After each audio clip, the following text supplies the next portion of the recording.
Good evening, everybody. This is your host, Huge Pop from the Huge Pop Entertainment. With me tonight, I got Bill, but our special guest tonight, he's a retired American professional wrestler. He's best known for his time in ECW in the 1990s. He is a former and the youngest ever ECW television champion. Welcome to the Drop Zone, Glen Osbourne. Glad to have you, my friend. Hey, guys. Thank you very much. It's great to be here. Thank you for coming on. I appreciate Sure taking the time out of your time. Bill, I thank you for setting this up. Thank you for being part of the Huge Pop Entertainment. Man, you're an amazing co-host, man. It just amazes me, bro, how you get these figures out, and we'll get to that a little bit later on the show. So, as our guest, Mr. Osbourne, I mean, I asked this question. It's probably the dumbest question I've ever asked in my life, but I ask everybody because I'm curious. What was growing up as a fan like? I know you're in the business, but as a fan, what was that like? Oh boy, growing up as a fan, it was everything. It was something. It was started off as a pastime and just something I was very interested in. From the time I was 7 years old, I caught wrestling on TV, and I was just, I was amazed by it. And I got more and more into it the older I got. And growing up as a fan, it's everything. You're always waiting for the next weekend for the next TV shows. And any chance I had growing up in Philly, the Philly area, we had the Spectrum in Philly and the Civic Center. And the NWA would run at the Civic Center and WWF would run at the Spectrum. So anytime I had a chance, unlike today with the prices being what they are, even before I was able to drive, I would go buy a wrestling ticket and just go myself. I would go with friends if I could, but a lot of times I just went myself. I'd jump on the train, I'd go into town, and I'd go to one of those two arenas and I'd watch, every year the Great American Bash was a standing date on my calendar. But just anytime there was a good card or any card, that came through Philly, and if I had nothing to do, chances are I'd probably be down there watching it. And as fans yourself, it's everything. I got so wrapped up in it, from such a young age. So it's very addictive. Was there a superstar that you couldn't wait to see? When I started watching, the first guys I remember were like Bob Backlund and Roddy Piper and Sergeant Slaughter. And I was lucky because being in the Philly area, we got all different territories, from WWF to AWA, World Class, NWA, UWF. We got a ton in our area. We got some Georgia and Florida sometimes, stuff from California. So I was always on the lookout for, if there was a ring, and a crowd and wrestlers, I was there. I was like into whatever was going on. I just loved it, so much. So it was more of, there were certain guys that I really was into and that were like heroes, but it was almost like the whole world of wrestling as a whole was the draw. I loved Hogan as a kid, as so many of us did, and Road Warriors and all those 80s icons, 70s and 80s icons are who I grew up on. So so Appreciate that. It was just, man, definitely. Yeah, Bill. So how did you get your start in the wrestling business itself, becoming the wrestler? Well, I started lifting weights when I was a young 14 years old at school. And I had a gym teacher who was very encouraging and taught me a lot. And weightlifting was something I got really, really heavily into. I did some bodybuilding contests when I was, much younger.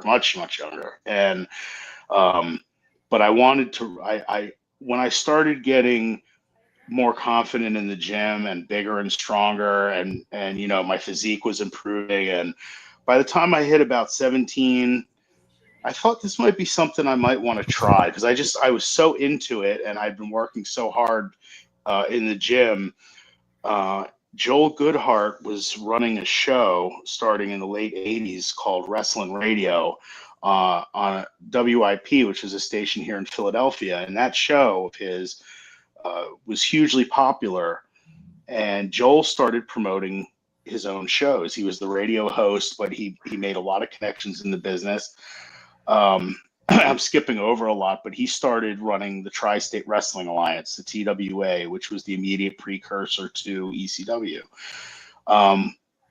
So the idea was they would bring in all the big names, but they wanted to have a really good roster of homegrown talent that they could use. We would work with each other, but also could work with the big name guys when they came in. So they were meticulous in training us. Anyway, so I found out about the school via the radio show that Joel had. I had previously tried out at the Monster Factory, and I had passed. Um, Philly legend Johnny Hoppite ran the tryouts, and actually the Godfather was there that night at the Monster Factory. He was completing his training, so it's one of the first big name guys I got to meet. And I was a kid; I was like 18 years old, and he was, you know, I don't know if you saw pictures of him from younger in his career. He was enormous. He kind of thinned out his Godfather, but he was like 6'6" or 4 feet wide, and he was cool and stuff. But then anyway, I couldn't attend the Monster Factory because of school, but I wound up going to Joel's school and passed my tryout and went on to be trained there under Larry Winters. Originally, it was Larry Winters and Ron Shaw, who you may remember wrestled David Sammartino in the famous Phantom Submission match. Do you remember that? Yes. Yeah, we got him with the bear hug. Yeah. Yes. Mhm. So Yes.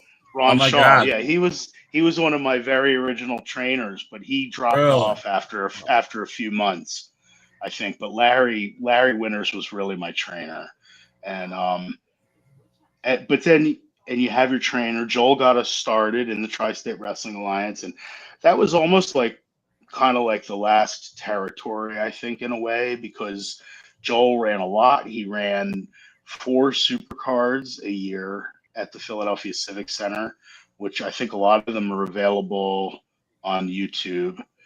But then he also ran shows during the week. He ran shows on the weekend all over the place, high schools and community halls and anything, So we were getting a lot of good experience, from a young age. But I guess more to the point to your question, but that was the transition right around 17 years old and looking at myself and thinking I could at least try it. I thought if I ever even had one professional match, I could say I did it. And like, that would be cool. I never expected to be doing it for, 2+ decades. Wow. So, That's yeah. I love listening to you guys talk about the back in that era because it is completely different than it is now. Mhm. I Oh hear my God. Yeah. stories about you guys training in garages and gyms that had no AC, nothing, Yeah. 100 degrees, and these It's guys, all true. no disrespect to the newer guys. They're in Right. the power wherever that place is in Orlando. Oh yeah. The Yeah. Performance Center. Performance Center. Yes. Yeah. I bet you Yeah. it's 65 degrees in there, whatever. And they don't know really. They don't know what you guys did and went through. I mean, Yeah, it was different. And it's all true. Joel's school, it was called Ringmasters Wrestling School. That was the Tri-State school. Um, it was in the back of a big gym in Philly, and absolutely no air conditioning in the summer, no heat in the winter. There was the ring in the back of the gym with a curtain pulled across, and we were all. It was heavily. It wasn't mandatory, but it was very heavily impressed upon us to spend an hour in the gym at least before we trained in the ring that night.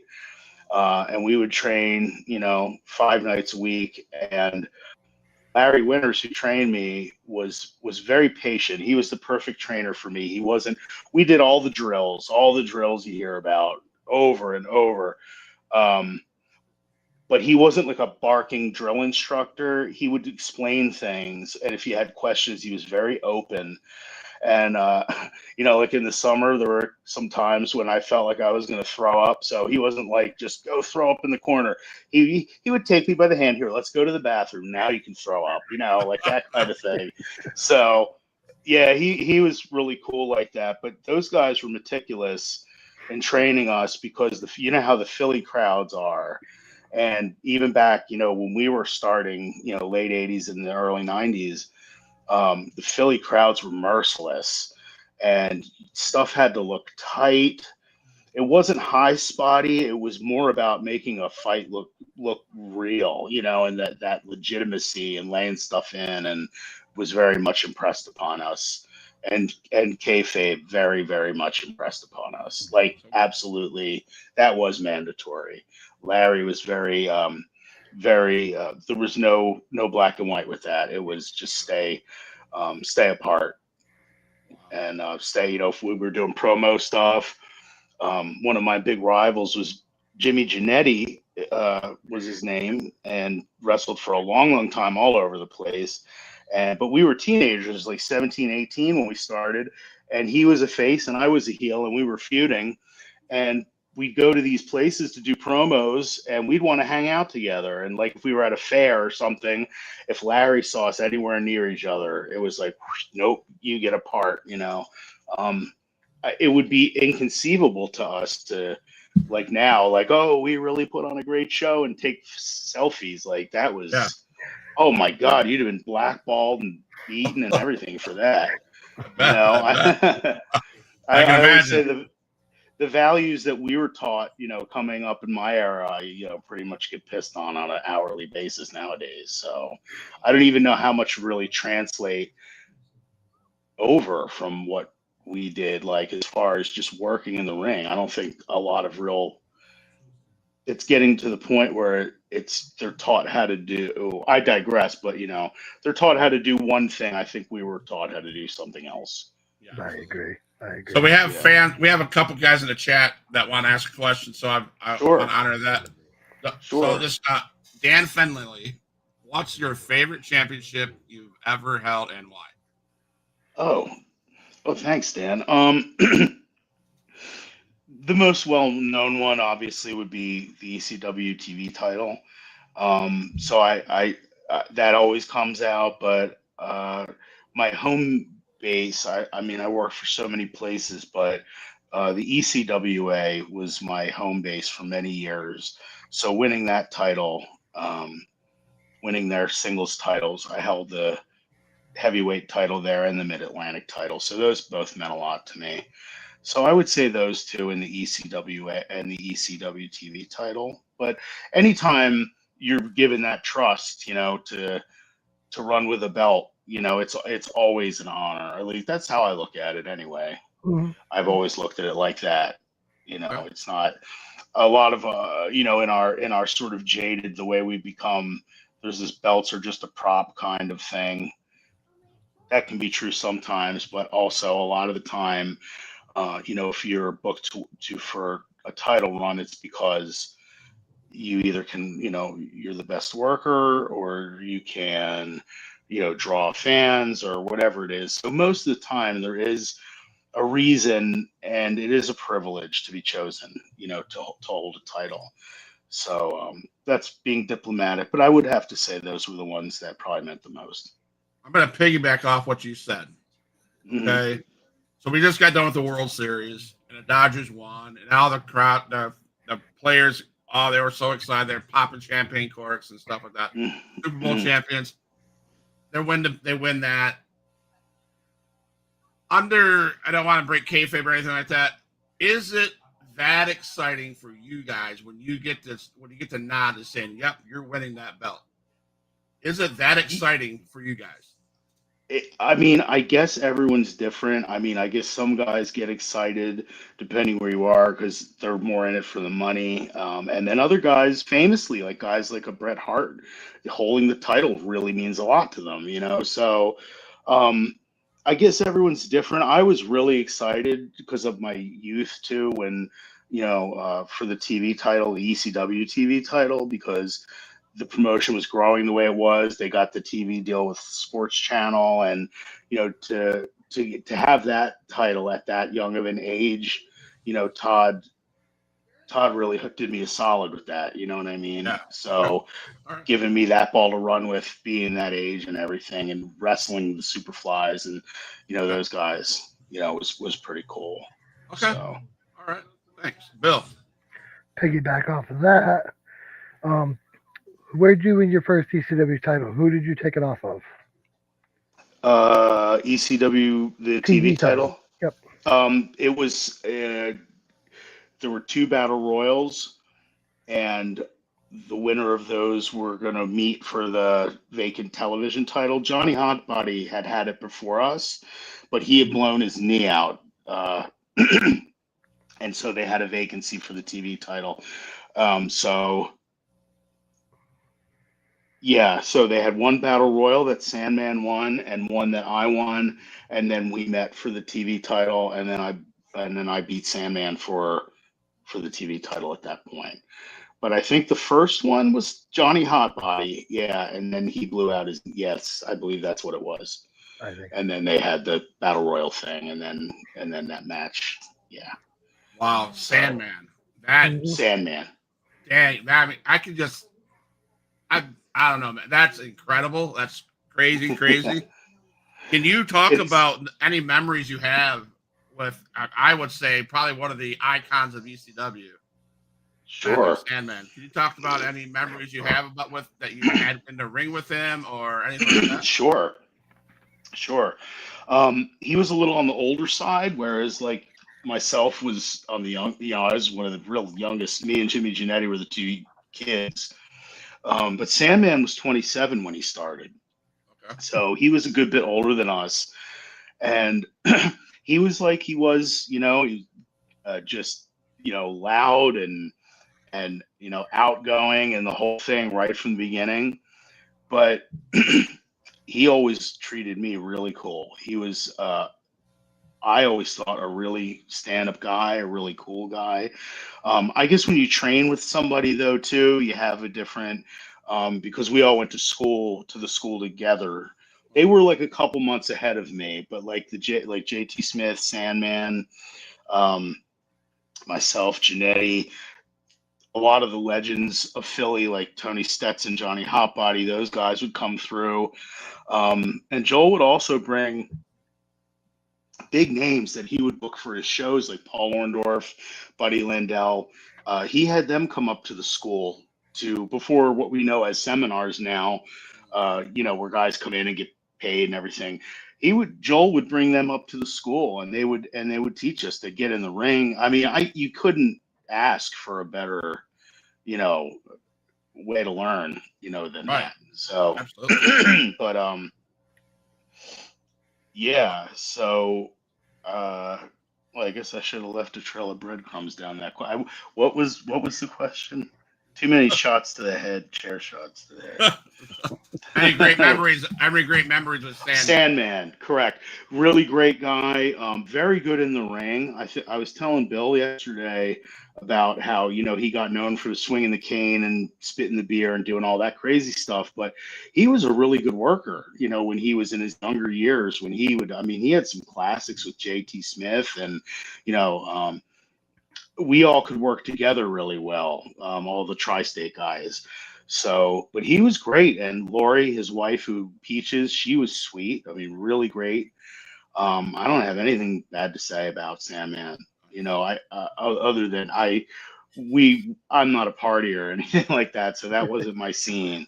But he was really cool, and he was one guy I regretted for just the way the day went. I didn't get to hook up with him at the con, in May, but I'll be doing more of that kind of stuff, so I'm sure I'll catch up with him at some point. Great guy, though. Yeah, Bill. Yeah. I agree on the Sandman. I met him a few years back in Queens. Great guy. Mm-hmm. Let's talk about the early years. Did you have a double, like a wrestling gig and then a side job, like a lot of the wrestlers did back then with the promotions? Early, yeah, I did early on because I was still in school for a lot of my early years. I was in college When I started, actually, I was going, I was in art school briefly, and that's when I started. That's when I tried out at the Monster Factory, and that was in '89.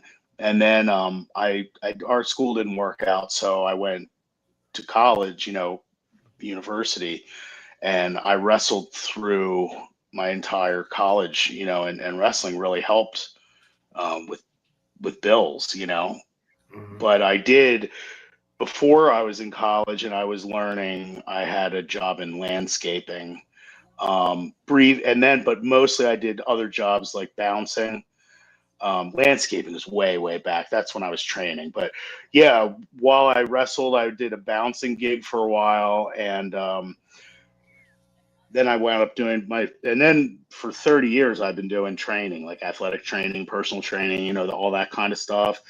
So over the years, like when wrestling was banging, I could just wrestle full time, and then when wrestling slowed down, I could start training some clients again. Um, I was bouncing and wrestling in the early 90s. So that was a cool gig. On nights I didn't wrestle, I'd bounce. So yeah, that kind of stuff. A lot of us over the years would supplement here or there when needed, but it was always in those kind of fields. It was either like training people to work out or bouncing or that kind of stuff. Kind of adjacent fields, to wrestling. So, but yeah, it was cool, going to college and wrestling at the same time. It must have been hard to like juggle all that, your job, college, wrestling. Well, by the time I was in college, I was just wrestling by that point full time because everything was really rolling in the 90s at that point. So that helped that I didn't have to have, at that point, I could just wrestle and go to school. So that was cool. And it's funny because my professors were really supportive of it and they would let me reschedule things if I had to, like reschedule projects or exams because I'd be going on the road. I just come to them with it ahead of time, and they were always, "Oh yeah, go ahead, you got to work." That's so cool, And I'd go do that, and then I could come back and take the test or whatever. So they were very accommodating. I went to Westchester University, which is Yeah. right outside of Philadelphia. So English major, right? yes, correct. So yeah, good call on that one. Hey. And Uh, Billy, you're in PA, right? No, I'm in New Hampshire. You're in New Hampshire. Why do I keep thinking you're in Pennsylvania? Yes, you're in New Hampshire. That's right. Same time zone. have Mhm. Yeah, another so question from the chat, if you don't mind. sure. Yep. First off, Grossy Bears, please hit the follow button and like button on that YouTube channel. Allow us to grow the YouTube channel and get more guests like our guest on the show right now. So her question is, was there anyone in ECW didn't get to wrestle but wanted to? Oh, that's a great question. Um, there were guys I would have liked to have wrestled when it switched over. I was like right when it switched to Extreme was right around when I left. So there were certain guys that I would have liked to. There were guys that I did wrestle from Extreme during that time too. They were working independents too, like Axel Rotten and um, God, there were so many guys that I was fortunate enough to work. I'm trying to think. There's got to be somebody in there. I'll have to come back to that. I did get to wrestle most people at that point. Um, wow, that's an excellent question. I may have to put a pin in that and come back to it if that's cool. Yeah. Get some names Mhm. knock around in my head a little bit. There's got to be somebody. Chair Um, shot. yeah, sheesh. I mean, during my era, I would say I got to wrestle pretty much everybody. If it wasn't on TV, it was on a house show somewhere. I would have liked to have had one good, solid singles match with Terry Funk, I would say. Wow. Um, Yes. During that time, I've had run-ins with him over the years, like literally like run-ins on his matches when we've brawled and stuff. Yeah. And I've been on many, many shows with him over the years, but we never had um, a proper one-on-one match. So I'll say Terry Funk, Terry Funk. Terry Funk. the legend himself. Yes. So That would have been EC, an honor. that would have You been. know, That would be. Oh my I, God. I was cool to meet him so many times um and do, like I said, like brawls and things like that, pull aparts and stuff, but we never got to do a match. So Thank you, Grossy Bears, for that question. That's a great yeah, question. thank you. That's a great one. So appreciate you guys coming in the comment section. That's awesome. Sure. Yeah. So Thank you. ECW is known for hardcore, stuff like that. What is what you've been in other promotions locker rooms? So what's the biggest difference that you've seen from the ECW locker room to the other promotion that you wrestled with? Oh, wow. I would say ECW in those days, in my era there, I feel like was much more team oriented. Not that it wasn't later, it was very team oriented, but I was there before it started getting kind of the darker, seedier side. At least if it was there, I wasn't seeing it. It wasn't prevalent because I know from what I'd heard down, as things took off down the line by, 96, 97, 98, when it was really, hot, that there was a lot of drugs and a lot of, uh, kind of, shady stuff that went on. That wasn't the case, at least when I was there during my era. It was more, I felt like we had that attitude, like we're trying to do something different, but it seemed, I don't know, it seemed a lot cleaner to me. I was more, the booking had changed from Tri-State, which was more of a darker, grittier kind of feel, to early ECW TV, which was kind of cartoonier. I think I was talking with Bill about that the other day. It was kind of booked more like, not Memphis, but more like WCW in the early 90s, like with characters. And it was kind of, it got like oddly a little more family friendly or something. It got a little more civilized for that period. So yeah, none of that crazy stuff. I mean, there was still some of the hardcore stuff, but it wasn't there yet. It wasn't quite to that. It was still Eastern Championship Wrestling, and I just hadn't gone down that dark rabbit hole quite yet. That came later. So were you there before Mike Watts took over? Was it Mike Watts or Eric Watts? In ECW? Yeah, wasn't Eric Watts part of the ECW? No, when I was there, Eddie Gilbert was booking. Okay, Eddie Gilbert. Larry Winters was the first booker, then Eddie Gilbert was booking, and then Paul E started. And I was the one that Paul E made his ECW debut on when he ran down the aisle. I gave Eddie Gilbert a tombstone pile driver and covered him, and Paul E raced down the aisle and smashed me the F over the head with that thing. But that was the start. I mean, that was like, the ECW Paul E thing kind of grew from there. And then Paul E started helping Eddie with the booking, as far as I know. And then Eddie was out, and then Paul E just took over from there. So my mistake. It was Bill Watts was in 2000, ECW 2000. So that was probably after. Oh, okay. Yeah, I was way after. Yeah, okay. Yeah, that was way after my time. So, Bill. All right. So we talked about names you did get to wrestle. You wrestled the legends. You wrestled the rookies. Names like Neihart, Morocco, Bundy. Maybe some lesser known. You wrestled Test, Edge, and Christian before WWF TV. You want to talk about that? See, go off the independent groups. Yeah, sure. Well, I started with Test. I'm started with Edge. Excuse me, the ECWA and PCW, which was East Coast Wrestling Association, promoted by Jim Kettner, and Pennsylvania Championship Wrestling, promoted by Lane DeSantis. And they were, before there were so many real developmental areas, these were top independents where WWF would send their up and comers to get experience or get polished. And I was very fortunate to be, one of the guys that they could count on to do that kind of stuff. Edge, when we started, he was Sexton Hardcastle doing that gimmick, but then during our working together, he became Edge. So it was like right in that middle time. And then when he became Edge, I remember when on PCW shows, he started doing that thing where he's coming down through the crowd. Do you remember that way back? Yeah. That was how, they started having him do that with the trench coat. So he transitioned from Sexton Hardcastle to Edge while I was kind of working a program with him. Wow. So that was a cool transition to watch, and I wrestled Christian a lot too in that period. We had a lot of singles matches. We actually traded the ECWA heavyweight title, Okay. and I believe one of my matches with him is on YouTube. Okay. I'm almost positive.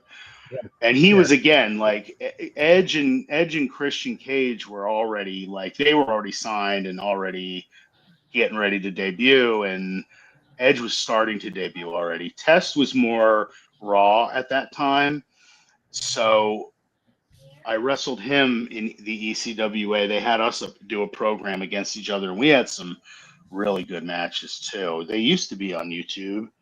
I don't know if they got taken down or not, but They are. They're still there. are they still there? But he was Yeah, Raw, I was but watching a my couple of them God, earlier. what a look. Yeah, he had what a look and everything, and just, Right. and another one, a great guy. They were all such great guys. Like, every one of those guys were cool. I'm kind of boring in the way that I've really liked pretty much everyone I've come in contact with in wrestling. I've really not had, again, very fortunately, I've not had a lot of bad experiences with people for one reason or another. It's been mostly very positive, and I feel like I'm one of the lucky few that can say that. Yeah. But again, sorry, I lost track of the question. You have to remember, I'm very old, and I've been hit in the head a lot. So, We're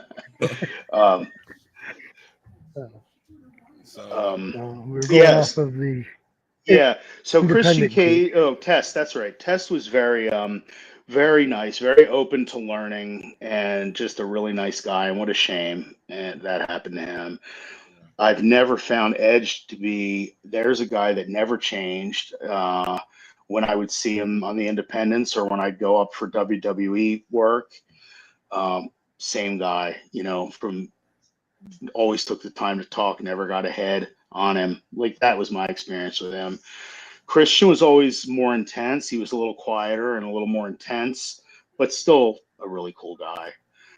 And when Christian was going to be making his pay-per-view debut against Taka Michinoku, I don't remember if it was pay-per-view or a Raw or something, and we were wrestling each other so he was going to be debuting. It was a Raw because he was going to be on Monday Night Raw against Taka Michinoku, and we were wrestling just that Saturday, the night before. And we must have hung out back of the arena for an hour, and he was talking to me about how nervous he was, and to take that big step up and everything like that. And I remember telling him, "Oh man, you're going to be great," and just kind of giving him a little pep talk and everything like that. So, and then off he went, and the rest is history. Not because of anything I did, but I'm just saying because I just thought it was cool to have had that kind of chat with him right before he, went off and did his thing. So, and they're still doing it, Yeah. So God bless them. What is your thoughts? You talking about Edge. Mm-hmm. There's rumors that he might be John Cena's last match. Wow. Do you think that would be a good match? Do you think would be meaningful to the WWE community? What do you think about that would be? I mean, why not? I'm not like real in tune with today's stuff so much, but Right. I would think the names that they are, and I'd heard a rumor about that, about him trying to get out of AEW to do that. So, Yeah. I mean, it would certainly draw a lot of interest, especially if that were to happen, if he were to be able to get out of his contract for a night to do that, But why not? I mean, they both seem to stay. I've seen John Cena more recently. I mean, he still looks to be in great shape, and I guess Edge is too. He looks, Looks he's solid. beaten around a little, but yeah, I mean, he's still in shape. And what a lot of fans think is old and this and that, they still have gas in the tank, so they're not that old yet. At least I like to think that, because we're all around the same, around the same theme music. So if they're not that old, then I'm not that old. But we're all. I'm not that old either. I think you and I are about the same age. I think so. Okay, yeah. So I'm not it's that an old. odd age. We're like right in the middle. It's like there's a part of you that's still mentally in college and then party, that's like, always, picking your ass up off the ground or something. So have you ever received a fireball to the face? yes. Yes. Actually, funny enough, one of my early in TWA, one of my original gimmicks was throwing fire. So I learned how to throw fireballs. But who threw? Oh yeah, I took one in the face once actually by my own hand by accident, and that was fun. And I looked like I had a horrible sunburn and singed my eyebrows off. That was fun. And then when I was in CZW, I had a match with Zandig that ended with Lobo throwing a fireball in my. He meant to throw it at Zandig. Had the thing where I had his arms hooked and he ducks, and I took the fireball in the face. That was interesting. That's on YouTube somewhere. Yep. But that was the only time I took one, except for when I lit myself up. But that was the only time. Only two times. All right. So man, you guys did some crazy crap back in the day. So. Oh yeah, yeah. It was nuts, man. I bet. We all have diagnosable mental illnesses. So, what are some of your favorite matches? Wow. I'd have to say wrestling Mankind when he was at the top, was really cool. He was doing it was when Mankind was really, really hot, and this was like probably 97 or 98, and wrestling him in the main event was awesome. They even did a whole article on I forget if it was PWI or the Wrestler or one of those. It was in that family of magazines. They did a whole article on it with picture spread and everything. That was one of my favorites. I had a match in 2001 against a guy named Ty Street, who you may not have heard of, but we had been running a program, and it ended in a really spectacular cage match, which was the only match I had ever, I think, done where the crowd gave us a standing ovation. I've had a couple times where I've come back through the back and gotten one from the locker room, which was, unbelievable. But that was the only match I can remember with the fan when we had that cage match where the fans gave us a standing O. Which was like unbelievable. That I don't know. That's in a private collection somewhere. I don't know if that's out there floating around anywhere. But so that one will always stand out. There was a match in 1994 where I was wrestling Derek Domino in a cage, and it was the one and only time I ever jumped off the top of a steel cage. And it was one of the high ones. It was like an old WWF cage, and I'll never do that again. I almost knocked myself out, but I decided, all my wisdom in my 23-year-old wisdom to climb up on the top. I had no real plan. I was just going to go up there because I thought it was cool. And once I stood all the way up there on the top, and I was like, holy, now I got to come down. So I did a diving, headbutt, which and almost killed myself. But it came off all right. There's pictures of me flying. I have one somewhere that someone took of me, soaring in midair. But yeah, that was interesting. There's so many. There's so many. I could sit here all night. Anytime you get to wrestle, anytime you wrestle like a big name is exciting. Oh yeah, one of my favorites was I was actually in a main event against Tito Santana. It was 1994. He had just come out of the WWF, and it was the night of the O.J. Simpson White Bronco chase when that was happening. Okay. I think it was a Friday.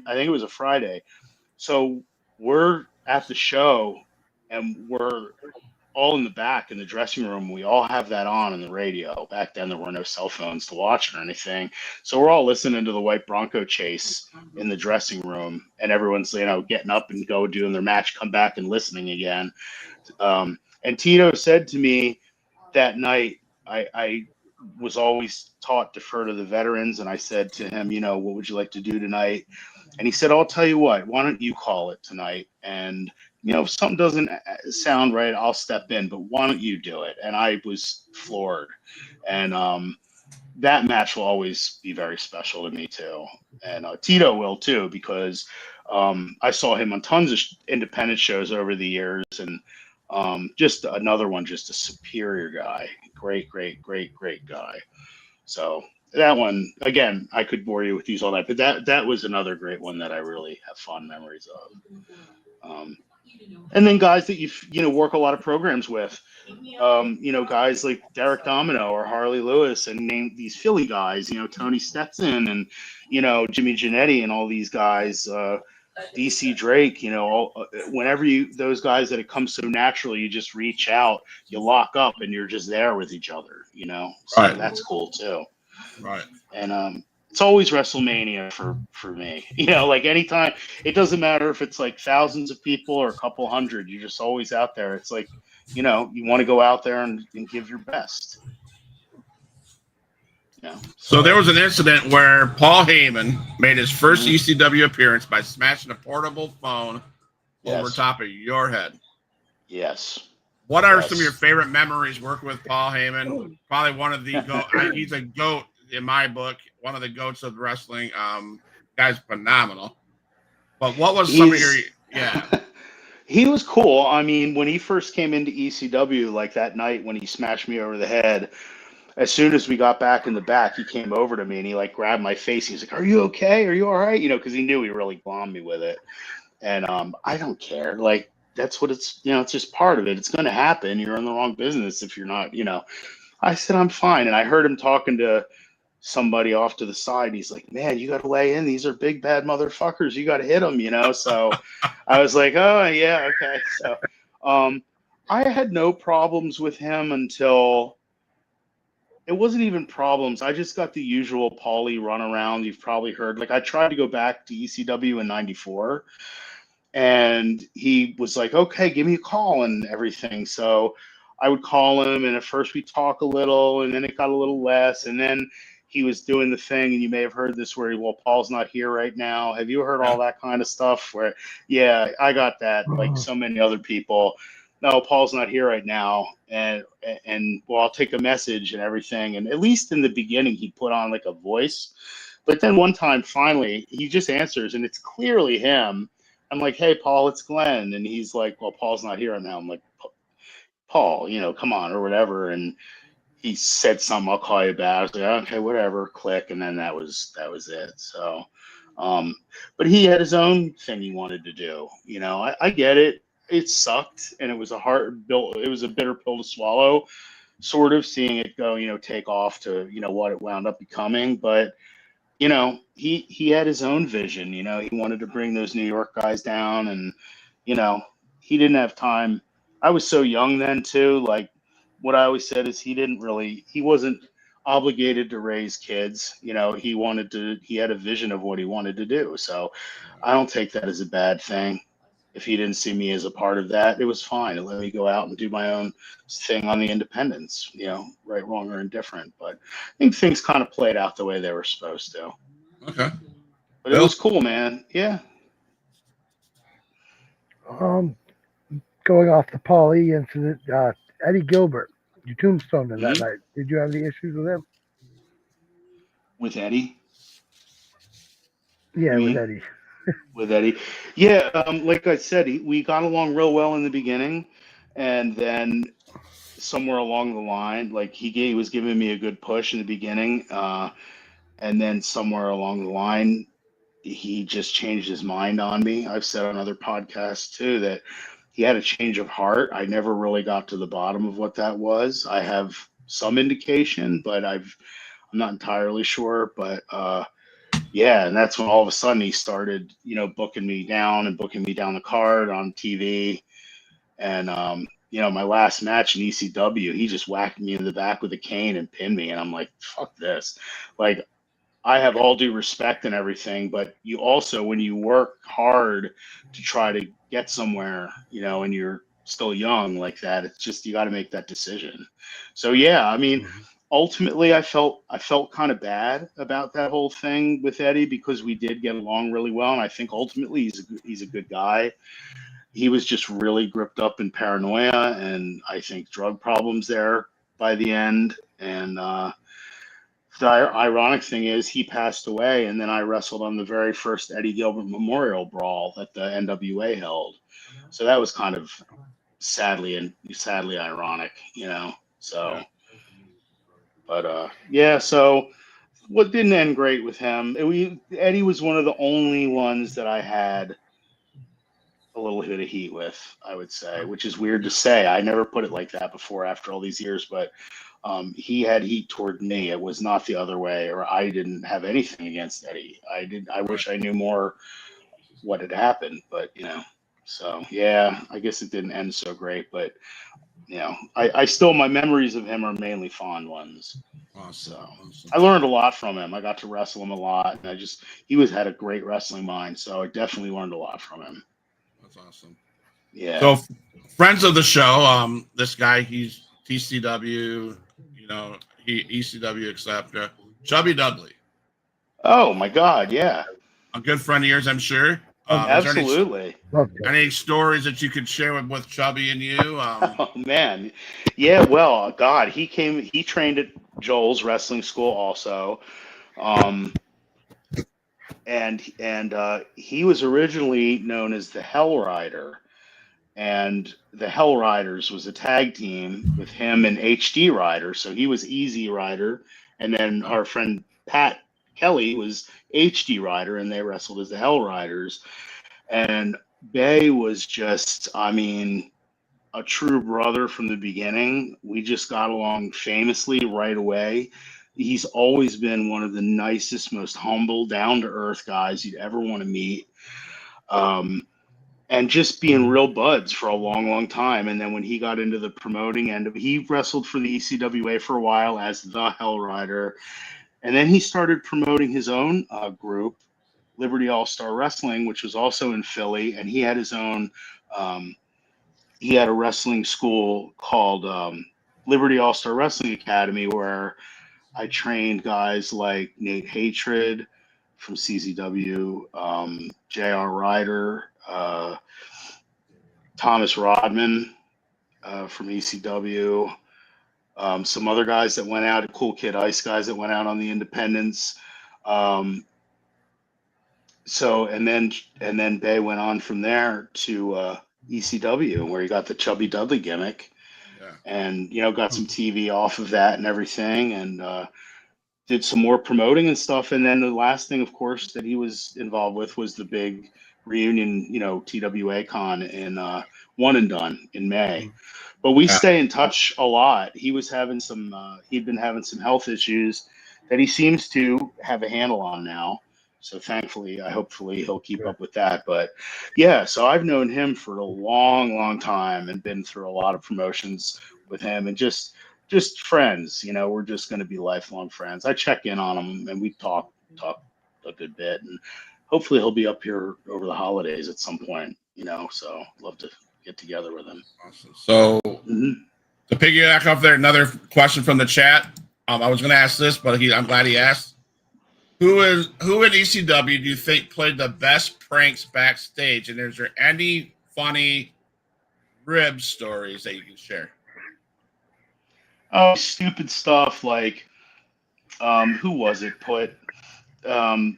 Was it Tommy Cairo I don't know if it was him or Metal Maniac, put a bucket full of water on top of a door and like just kind of creak the door a little bit open so the bucket could, sit up there, and somebody was going to get stuck, and Sandman saw it, and he's like, who the fuck put that? He's like, that bucket's going to take a bump and land on somebody and everything.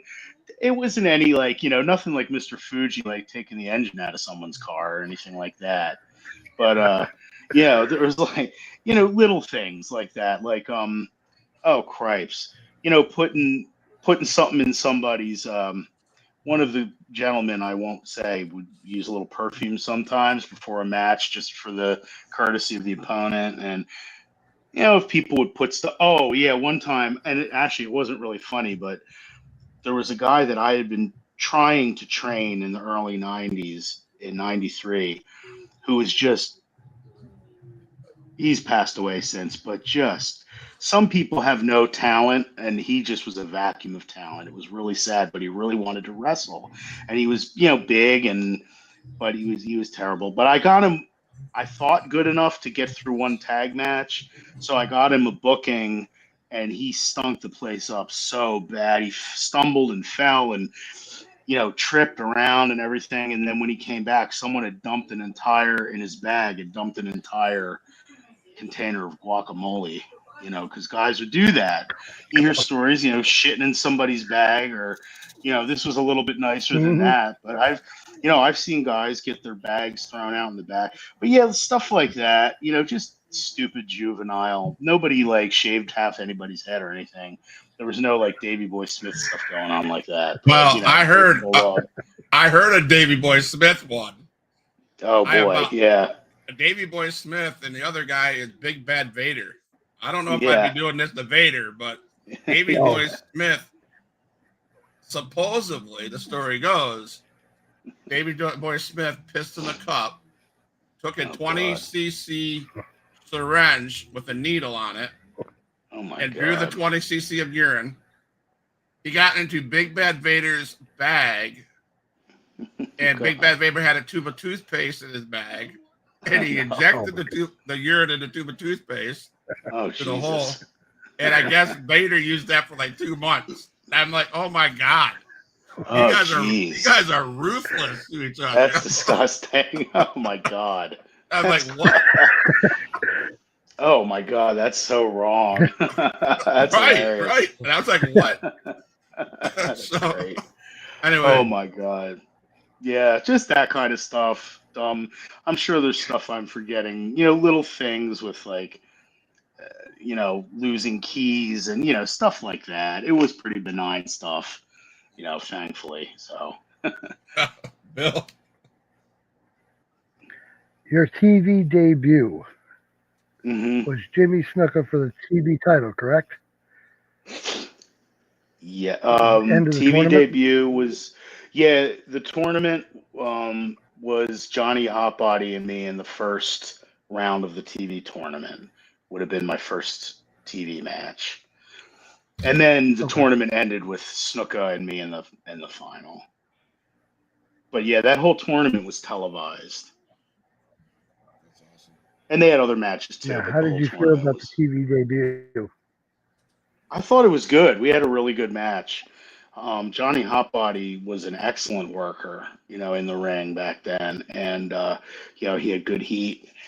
Again, he's another one that kind of suffered. There were so many of us that, like him and Tony Stetson were like the kings of hardcore. Some of their matches were unbelievable, and then they got toned down way too much, in ECW too. But yeah, we had a great match. I always worked really well with Johnny, and our TV match was very good. He actually gave me a hell of a, if you ever see it, he gave me a hell of a German suplex. Like I got flipped, he like turned me over. I took the bump and like took the flip bump onto my stomach. Really good match. Yeah, I enjoyed it a lot. Terry Funk did commentary on that, so that was cool to hear him, Yeah. commentating on my match and stuff. So, and Congratulations. Go ahead. Mhm. Go ahead. No, I was just going to say, and Terry Funk, who we lost relatively recently too. So, just pops into my head once in a while. He was a crazy man. He was. So, So, what were you going to say? PWI Top 500 for 12 Mhm. straight years. Congratulations. Oh, thanks, man. And I think you Yeah, reached that's cool. 128, I think, or something like I read. That was the high point. Yeah. And for an independent wrestler in 1998, that was pretty good. So I was Congratulations. up there with, thanks, man. I was up there with some like WCW guys, like I think guys like Craig Pittman, guys like that were in the same range as I was, which, considering that they were getting national TV and I wasn't, I was like highly, highly happy with that, so, but yeah, what an honor, and I was saying to Bill yesterday, back in those days, it was much more of an honor, at least, it was more of an honor than now. Everybody kind of, people are happy when they get in, but it's not held in the same esteem now. It kind of because of the internet and all kinds of other stuff. But magazine exposure was very precious back in those days, because TV was really hard to get. And if you couldn't get TV, the next best thing was magazines, and that was hard to get.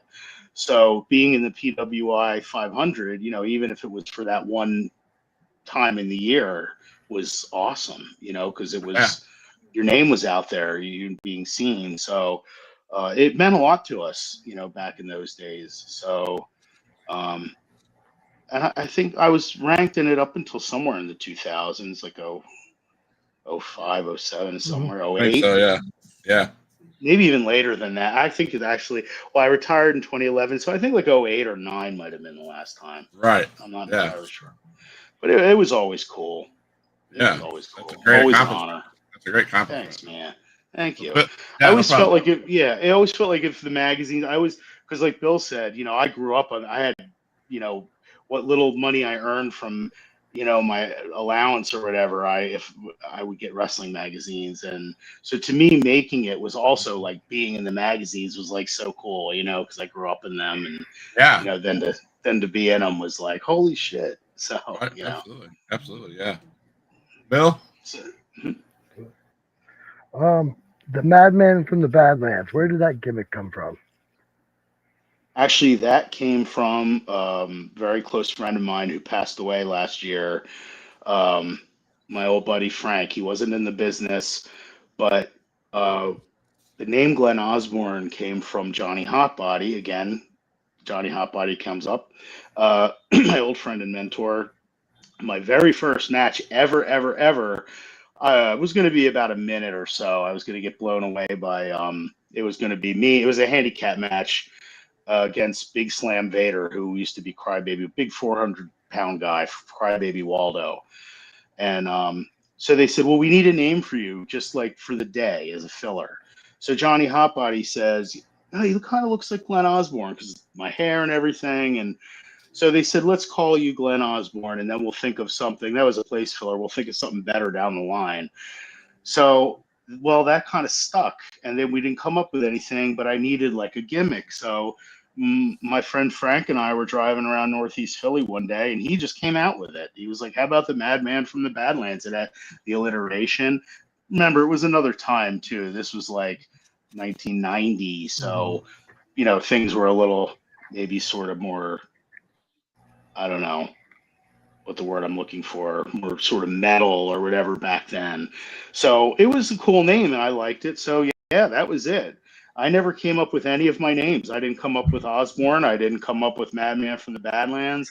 And then in 2003, I started getting called the Beast, which was given to me by another promoter, Christopher Fox, UW. So yeah, all the names I've had were all given to me. So I just ran with them because I thought they worked. So why not? I have a couple more questions, Bill, that I know that Bill wants to do a reveal, which I'm excited about. So, Sure. I have a couple more things. Sure. What led to your decision in 2011 to be done with the business? It was strictly a physical decision. My back, not just from years and years and years of wrestling, but from years and years of very heavy weightlifting. And my back had just had it. I'd had lots of injuries over the years, a lot of neck problems, a lot of back problems. And eventually it just got to the point where my back, I was at a show over New Jersey and I just gotten done and I came out to my car and a friend of mine who wrestled a Shatter was along with me and I dumped my bag into my trunk and then I couldn't stand back up and he helped me like stand up and I was like, and he said, oh man, that's not good. And I was like, yeah, it had been getting really bad and I had wrestled on a really bad back for like almost a year. And then it just got to the point where I had to. So I gave notice that I was going to finish out because it was the way I was taught. I was going to finish out the programs that I was in. I had 2 to finish up. So I finished those up and I said to the promoters, I'm going to need a couple months off because my back's all messed up. And now it's been almost 15 years. So, Right. it was going to be just a short break, a relatively Well, when you wrestle that much, 2 months is a long time, but it was going to be just like a 2 month break or 3 month break, and then back to it. And I just never went back because, my back just couldn't handle it anymore. And then it got really, really bad, and I was on a walker. I had to relearn how to walk, and I was telling Bill, different story for a different time, but uh, yeah, I was like crippled, and I'm just now getting off of my cane. Actually, I had been, I was really bad off over COVID with injury and illness and all sorts of stuff. So it's been a long road back, but a successful one. Knock on anything. So I don't know that I'll ever get in a ring again, but um, you know, you got to think of your health first. Absolutely, 100%. Yeah. Yeah. You talk about the charity work and the community service work that you do. Yes, I spent time doing lunches with the homeless, spending time with the homeless through church, and that was incredible. And when you were saying about what you do, it made me think of that because it's a civic mindedness. I think that it's not so much of these days, but that was really uplifting work. That and working with Special Olympics, those two things are just like I I I could see where people, and I've had people over the years say like, wasn't that depressing? Working with handicapped people or working with homeless people. And I said, I don't think so. I think it's one of the most uplifting things you can do. I mean, Special Olympians, if you want a lesson in positivity, look no further than that. Right, right. And so many of the homeless are misrepresented because so many of them want to get back on their feet. And it's just so many people nowadays are, not that far away from homelessness. All these people have a story that I worked with, but yet they're homeless, and they all had families and success in life at some point. Yeah. So, but it's interesting stuff. I'd like to get back to doing the lunches again at some point. Okay. So, yeah, man. Thank you. Yeah, thanks for Bill, asking about that. I got some questions that my kids they know they know what I do, and ask these. They say, "Hey, can we ask the wrestler something?" I said, "Sure." So I have a Yeah. list. So I'm going to do the shoot questions, Bill. Then I'm going to hand it over to you, and you can do your thing. All right. Cool. All right, Bill. All righty. All righty. Sounds I call good. this my rapid fire style question. So, what is your favorite non wrestling hobby? Weightlifting. Okay. So I drink a lot of coffee. My kids go, "Do you like coffee or energy drinks? Coffee. Heel or face? Heel. Best place you've ever eaten on the road? Best place I've ever eaten on the road. Wow. A crab place and seafood place in Maryland, and I can't remember the name of it, so that's not of much help. But yeah, whatever that was called. That. All right. Oh, in South Philly, like a really authentic Italian restaurant, which again I can't remember the name of. But those two places. So you said Italian. So do you eat pizza? Sometimes, yeah. Sometimes if I feel like, I need all my macros, I get my carbs and, and protein. So yeah, once in a while we'll get one. So one of my kids says pineapple on your pizza. Yay or nay? Yay. Okay. What's your dream opponent? Past, present, or any company? Ric Flair. Okay. This is my favorite one. I had to ask. Mhm. Right? This is one of my favorite ones. Would you rather take a chair shot or would you like to step on Legos? Oh God. Right. Chair shot to the back or the head? Well, they don't really do them to the back or head. They didn't say. They wanted to know if you'd rather step on Legos or get hit in Okay. their chair. Cripes. Probably step on Legos. Chairs hurt, that's not fun. Especially, they don't do them to the head so much anymore. They did when I was working, but getting slapped across the back with a steel chair. the Legos at least will be, you know, that's not, there's not nearly the velocity involved and the impact involved. It hurts. It hurts and it's not pleasant, but a chair to the back by a large, strong man is not fun. I've never got hit in the chair with a chair. I don't think I ever Yeah. wanted to, but I've stepped on been cracked numerous. Oh, it's a bitch. That's not fun. It's not. You're like, no, not at all. But yeah. I mean, Chairs are I've stepped the on worst. Legos and Yeah. Lincoln Logs. I've stepped on them all. Oh my God. Matchbox cars that my grandson leaves all around the house. Oh. Hey, you might have a new match, you know, where you throw some Legos down on the ring and guys will step on them and stumble around, then take a chair, you know, all that. Could be something good. I think they just did that in AEW. I think so. Yeah, he did. He did. So. Oh, I saw that thumbtack thing, that spot with Marina Shafir. Yeah. With the thumb. Oh my God. Yeah. Anyway. So I met Bill probably 3 months ago, I think. Mm-hmm.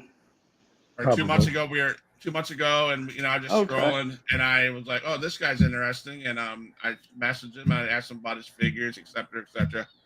And then out of the blue, I'm like, "I need a co-host. I wonder if this guy seems pretty knowledgeable in the old school stuff." And I'm like, "Okay." So I reached out to Bill, and I said, "Hey, man, how would you like to be a co-host on a Wednesday show?" And he's like, "Are you serious?" And I'm like, "Yeah, you know." And so I had a video conference with him, and he showed me some of the things he does as a hobby or as a career, is what I would say. I don't think it's a hobby; it's a career. And he does excellent work. I was amazed. So I was like, "Man, let's get together. Let's do this." And it's been a blessing since we started, and he's came a long ways. The first 2 interviews, he didn't want to be on camera, so we had a little, whatever. Now he's here on camera. He's doing great things. He's stepping up, and he's even getting talent to come on the show. So that's phenomenal. Every week, he's super excited about get on the show and getting this talent. That's awesome. So, Bill, I say thank you for setting all this talent up for us, and that's just it's been an amazing ride. Thank you. I say that because I want to say this. Bill has something he wants to share with us, and it revolves around our guest, Mr. Glen Osbourne. So, Bill, you take it away, man. So I made a custom of Glen Osbourne, I don't know, probably, a year ago? Probably something like that. It was about a year ago. And Mm-hmm. I've been talking to Glen ever since, and I just got to thinking probably about a month ago that it needed to be updated. It wasn't scaled properly. Glen's built like a big man. He's got the big shoulders, and I didn't have it right. So I did an updated version, and this is the first official reveal of the updated. Oh my God. Fully that regular is scale awesome. That is figure. sick as hell. Holy crap, man. That's incredible. That is unbelievable. We got the chain and everything. That is sick. The boots look we got the chain, we got the tank top. He's got the face paint. I gotta fix his torso. The face paint is yes, we have the face paint. That is my badass. God. The face paint. That is so cool. That is badass looking, man. Thank you so much. That is amazing work. Thank you. Man. I was amazed. All your stuff, when we started talking and you were showing me that, it was amazing. And like I said, I've since sent, my one buddy was perusing some of your stuff online, and he was amazed by that stuff. And he's going to be, like I said, he's going to be making a purchase. And my Swedish friend, who's going to be reaching out to you soon too. But I was immediately impressed with your work and also your knowledge. I mean, you know your stuff, man. I was immediately impressed with how much you knew about wrestling. So that's cool. So yeah, it's been great, coming on here and everything. So yeah, absolutely. Absolutely, man. And it's been a pleasure, my friend Glen. I'm going to close the show. I'm going to close the show playing the music that I started with. Hold on. Glen's got one more thing. Oh. Mm-hmm. Glen's got one more thing. Yeah. I believe he's got a book coming out soon. Yes, actually. Thank you for bringing that up. I do. I've been working on it. I signed a publisher back in February. So we've been working on it. His name's Christopher Pelton, THC Publications, and he just put out. This company has just put out books on Eddie Gilbert and Gary Wolf, and they've got some coming out. Some other good wrestling books coming out.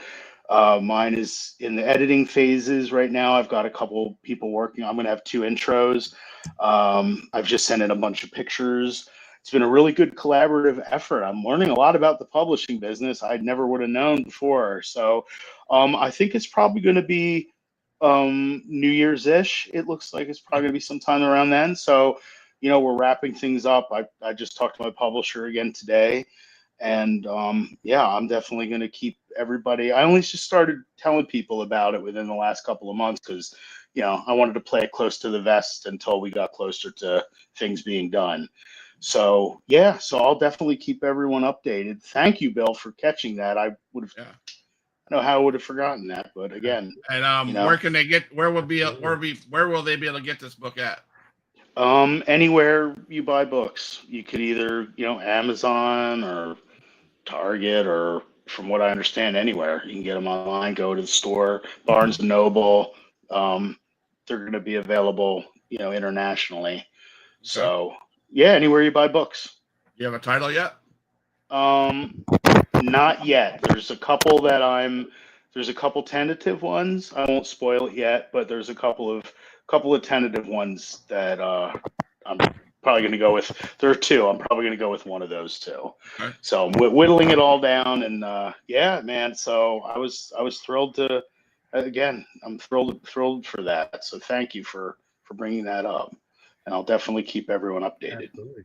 Now, where can people see you at? Are there any conventions coming up that you're going to be at? I'm actually going to be this Saturday down at the 1CW show in Houston, Delaware. I'm going being inducted into their Hall of Fame. And then I'm trying to think after that. I feel like there's something coming up. But yeah, when the book comes out, I'm going to be just going to trying to get out to more shows just generally. And once the book comes out, I'll be going back to more conventions and stuff like that. And we'll be doing virtual signings and all that kind of stuff too. I bet the first convention I ever went to was River City Wrestling Con over in Jacksonville, Florida. Great, oh, cool, great place. So I'm trying to get back over there as a vendor table. Cool. Bring the podcast. I want to be honest with you. I have my brother, Bill, Rudy Gonzalez. Oh, wow. And my boy Rico, that we're all part of the Huge Pop Entertainment team, and my goal is to either make it to the River City Wrestling Convention or something that all of us can get together. And I will bring my wife with me. She loves to do these things. She hates wrestling, but she loves to support me. So that's cool. But no, I want to get there. So maybe I don't know if you've ever come to Florida. I don't know how or what. Well, my mother-in-law lives in Sarasota, and we're going to eventually retire there. So definitely have ties. Tons of friends. If you're involved in wrestling, you probably know about 1 million people in Florida. So yeah, absolutely. know lots of people there. Yeah, I was talking to Tony about that earlier. Huh? Oh yeah. So cool. But no. Yeah, thank you, Glenn, for coming everybody's on. down in Florida. Yeah. Oh, everyone heads south. Yeah, if you're in wrestling, it's like you're destined to end up in Florida or somewhere down south. It's cool. I follow promotion down here, and I follow promotion in Panhandle. I got to give these guys a shout out. XIW, Extreme Impact Wrestling. I'll throw some names out there you might know. John Saxon, Adrian Whisper. Oh Damian Wayne. Those guys. They run a. Oh yeah. Oh my God. Yeah. They run a hardcore wrestling show down here in Panama City. Oh, cool. They're coming up with their final show of the year in December. It's called Chaos in the Cage, where every belt is fought for in the cage. So that's a good event to go to. So. Oh yeah, those guys. That's like, see, guys like that. That's like the backbone. Those guys are like badass backbone of wrestling kind of dudes. Yeah. That's great, man. That's good. That's wrestling. Yeah. Their hashtag is real fight shit. And let me tell you. Nice. That's awesome. That's awesome. I've never seen stuff like that. It's hardcore. They on their Facebook page they reference they're the hardcore. They're the independent ECW. That's cool. Professional wrestling. So that's awesome, man. But yeah, Good stuff. I'm gonna play the closing song, man. I'm gonna exit it. Please don't go anywhere. I'd like to talk to you and Bill off camera. So sure. Hey guys, you just watched our show. We talked to Glen Osbourne of ECW and TWA. TWA, ECW, yeah. ECW, and what a great story. He has a bunch of stories he talked about, and Bill, man, the reveal of the new action figure. That's awesome. That was sick. Yeah. Man. That's great. Don't forget to check out, look for Glen Osbourne's book, and closer to New Year's, I'll definitely have to get one of those. If you stay up with Huge Pop Wrestling Entertainment, you'll know what day it is, because I'll be talking with Glen throughout over the time. I hope that's okay, Glen. Oh, absolutely. Absolutely. So, I look forward to it. As we all say at Huge Pop Entertainment, we're for life.